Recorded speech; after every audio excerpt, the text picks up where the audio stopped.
What is the greatest form of romance?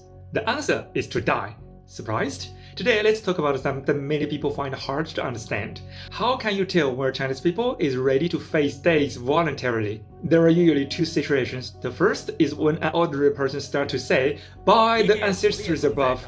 This means they are mentally prepared to die. Why? Because they believe their ancestors once bravely defended the family and now it's their turn to carry that responsibility with honor. In Chinese history, there was a custom called drawing lots. If two powerful clans had an unresolvable conflict and the public authority couldn't win, one of the clans would draw lots to pick someone to attack and kill the rival clan. The person who drew the lot almost certainly wouldn't survive either because the state would sentence him to death. Of course, he knew exactly what would happen. His clan would take care of his family, his grave would receive the first incense every year, and his name would have its own special entry in the family genealogy. He would become the founding ancestor of a new branch of his clan. And for many Chinese people, this kind of honor was deeply attractive. But this practice only happened in chaotic times when public authority was weak and they tried every possible way. Still can't be settled.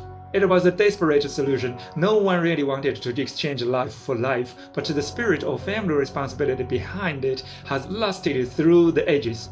The second situation happens with officials or soldiers or volunteers when they hear someone shouting, "The party and the people are pulling us to the test." They are ready to die, sometimes even collectively. For example, in 2008, a massive earthquake struck China, killing 88,000 people. Aftershocks continued, but countless soldiers and volunteers rushed into the mountainous disaster zone, risking their lives. All because of that one sentence, "The party and the people are putting us to the test." Anyway, this is a newer tradition, only about 100 years old. It's like an expanded version of the older family-based tradition. The older one is about dying for the clan, the newer one is about dying for the country. In short, Chinese people have a tradition of voluntarily sacrificing their lives for the collective. They call this dying for the right cause. After all, everyone dies eventually. Most of the time we die plainly. So people think about the value of their days. If there's a chance to make their days more meaningful, why not take it, right? You know that China hasn't been a war for almost 50 years, so people don't usually get the chance to die for the clan or the country. But major disasters still happen from time to time, and when they do, floods, earthquakes, wildfires, pandemics, etc., Chinese people are extremely active in rescue work.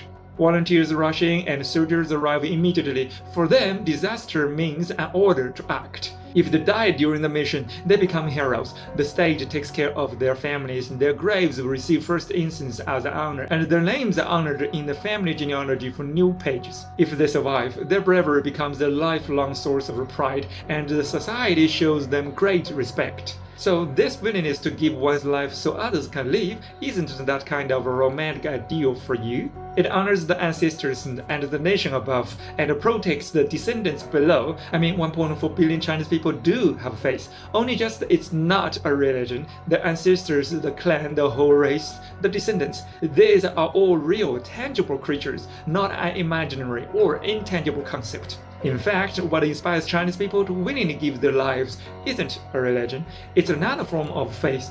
And religion is a form of faith, but faith isn't limited to religion. Don't you agree?